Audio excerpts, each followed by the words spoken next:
വർഷങ്ങൾക്ക് മുമ്പ് കോടിപ്പുന്നക്കാർ ഒരു ചുണ്ടൻ വള്ളം പണിയാൻ ആഗ്രഹിച്ചു. അതിനായി അവർ ലക്ഷണമൊത്ത ഒരു തടി വാങ്ങിക്കൊണ്ടുവന്നു.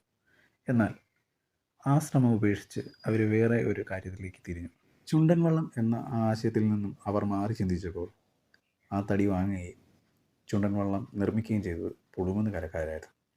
അങ്ങനെ പുളിങ്കുന്ന് ചുണ്ടൻ ഇറങ്ങിയ ആദ്യ വർഷം തന്നെ നെഹ്റു ട്രോഫി നേടി എന്ന ചരിത്രം, പച്ചത്തടിയിൽ നെഹ്റു ട്രോഫി നേടിയ ചരിത്രം ആദ്യമായുള്ളത് പുളിങ്കുന്ന് ചുണ്ടനാണ്.